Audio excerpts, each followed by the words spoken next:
Right, we've got Mark White with us after a 3-1 win at home against Willing United. 3 points, first of all. Created a lot of chances, but just a little bit of lack quality at the final third, you feel? Well, I thought their keeper, to be fair, was, you know, if they had to pick a man of the match, they definitely picked their keeper. He saved 2 or 3 with his feet, and I think it's probably a bit of a combination, really. To be fair, I think you know, could have been more clinical, and at the same time, I thought the keeper had a good game, but we were dominant really for last spells, as you'd expect us to be down here. So no, really pleased, mate, to get the win. Quite a lot of positives, I feel. I thought the young goalkeeper, got to mention him, Josh Wilson. He done superb. I thought his kicking was good. He's catching. Fair enough, he might have dropped a couple, but I thought he was done well. What was your thought on it? Yeah, I think, you know, first game he's going to be nervous, but I thought he done really well. Obviously, we conceded a goal after 40 seconds. It was 45 seconds. I mean, so to sort of respond to that, I thought the whole team really responded to that really well. That's the bottom line, and but I just thought across the 90 minutes we're by far the better team. But Peter. You know, Peter's rebuilding that side, and I'll say one thing: I thought it was really well organised. I thought it was really well organised. I'll give credit to Peter for that. You know, we're sort of bubbling underneath at the moment. I don't know whether that performance would be good enough to beat the sort of top 8 teams. I'm not sure. I thought we gave away the ball a few times when we didn't need to, needlessly. Yeah.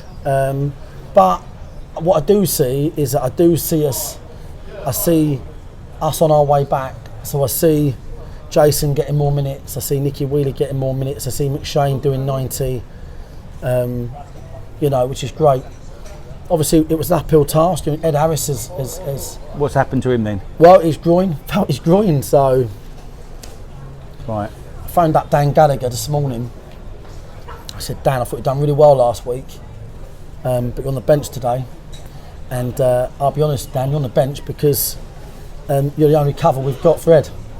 And I said, if Ed breaks down, I said, then I need to make sure that 2 of you don't break down in one game. So Dan said, yeah, I get that, Gaffer. Obviously, brilliant team attitude as always. And then, hey presto, Dan's got to go on at centre half. He's a centre mid, but I thought Dan was brilliant. I thought when you look at it in context, I thought Dan going on at centre half was probably man of the match, really. I thought Darren done well, officially got man of the match, DJ in midfield, but I thought when you look at the context of someone that I guarantee you, if you ask him how many times he's played centre of back 3 in his life, he says none. So I thought that was really good. But you know, credit to Josh, the young keeper, done really well. Like I said, Dan, another day of the week, I think we have enough chances to. Oh yeah. You know, I think if Nicky's out there, if Nicky's putting them balls in the box for the whole game, I think we probably score sort of from out wide. I thought the quality Nicky brings you massive, but by the time Nicky come on, Jason sort of petrol light was on. Do you know what I mean? And he went off. So I'm really pleased, mate. To be fair, I thought Josh Taylor's his last 2 games for us. I think I've seen a different Josh Taylor. He picks the ball up, he dribbles, and you know he looks a superb player, and I'm good to see him do that. Yeah, I think he's my man of the match. Yeah, I mean, look, he's you know, he's sort of reaching that 20 game mark, which is not really a lot considering it's like, you know, the depth of December, but it does take a long time down here to sort of find your feet and how we play, and I think he's getting there all the time. So that's another one of those sort of bubbling under sort of things, really. But at the back, we'd be concerned, really. We'll have no fit defenders for Tuesday, central defenders. We need to be straight about that, and that'd be our concern. But in front of that, we've got a lot of boys coming back, and we're very dangerous. I've got to ask you about, obviously you and Peter Taylor got sent off at half time. Obviously I don't know what happened. Obviously I've got to ask you about it. What did happen, please, Mark?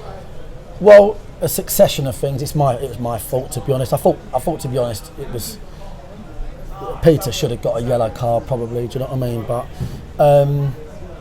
I thought the officials in the first half had a really bad first half. I was going to ask you, why did both teams feel the referee weren't good? Just had a bad half, and listen, you know, we're off the back of a few poor results, and you know, maybe you get a bit extra tetchy.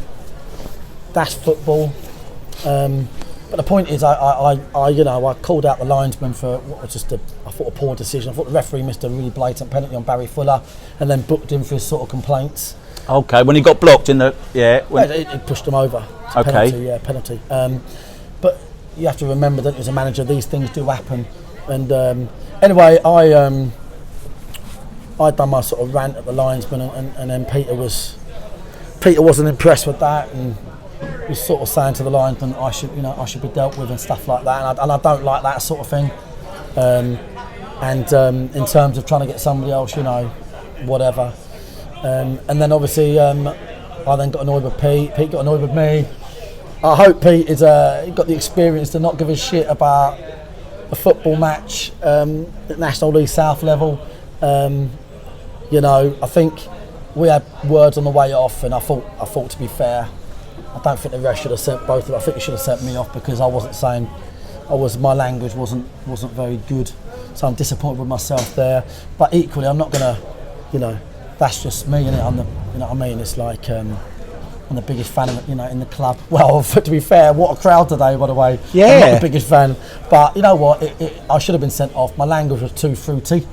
I think Peters was a bit harsh. So if he appeals it, I'll defo back him. To be fair. Okay.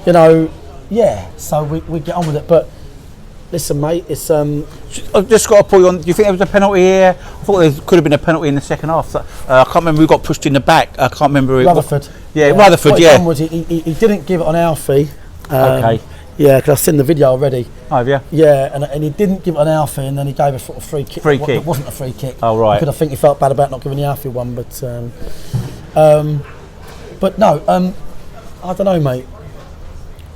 There'll be loads of National League managers. He's a really nice guy, the ref. I'll give him that. And I'm trying to work with the referees as much as I can. I don't think we've got any choice but to work with them. They don't need people like me, to be honest, shouting and swearing. But equally, that is essentially part of the game, because we're not doing this for nothing, guys. There's a lot of investment, time and money, and we want to make sure they get things right. And my players' reaction was everything. I tell you what, at half time, that's the most amount of players I've seen get around a ref at half time. Yeah. That I can remember. They were fuming. It was all the marginal decisions and a few big ones that he just didn't want to give decisions. He didn't want to give difficult decisions. You know what I mean? So that's the bottom line. Fair enough. Right. So we move on to Tuesday. Yeah. Oxford have gone top of the league. Yeah. Yes. I thought they might. Yeah. They drew with Chippenham 1-1. Mason beat Dartford 4-0. So yeah, I never knew that. Yeah, I know. Yeah, and we've done well. We were started 13th and dropped up to 9th. Okay. So another. We always say it, don't we? Every time we do an interview, another hard game Tuesday. No doubt about it. Yeah, to be fair, I didn't really know. I didn't even look at who Dartford were playing. I think we're in a position where we need to worry about ourselves. But I did say I think Oxford will be. My gut feeling was they'll be top of the league when we go there. In David, they've got a really good manager. Oh yeah, really good manager. And when you look at some of the chances that get jobs in the Football League and the league above us, and you look at David Oldfield sat at Oxford, you sort of think, blimey. He's a seriously good manager. I'm going to give him credit. So, So look, they'll see us as a difficult game. St Albans went there the other week, didn't they? And done a bit of a job on them. Not much. Listen, you ask if you lined up all 21 National League South managers, they'd all tell you that any team can beat any team on their day. It'll be a tough game for both teams. They didn't win today. They drew with Chippenham Town. I think they've got issues with COVID, guys. I think I might be wrong, but I think they have 3 to 4 players. Okay. And first choice players that couldn't play, that can't play Tuesday down to COVID. Okay. I think that's really harsh. To be fair, I don't think that's right at all. To be honest, I think if you have got a problem like that, I think you should probably not play. Well, that's what happened to Billericay and Chelmsford today. They had a COVID and didn't play. I'm confused as to why if it's 4 people involved in a car, 1 positive, I think, but confused as to why that game's on and whatever. But expect the unexpected with the rules, mate. I don't quite understand what's going on, to be fair. But no, listen, I want to thank the supporters for coming out. Yep. Over 1,000. Yeah, I couldn't believe that. Welling didn't have the biggest following here either, so over 1,000 were fantastic. And Boxing Day, hopefully, you can pack the place out. Sure. So yeah. Onwards and upwards, then, mate. 3 points today. Delighted, mate. And we go again on Tuesday. Tuesday night. Yep. So look after yourself and enjoy the rest of the weekend. See you next Tuesday, mate. Yeah. Cheers.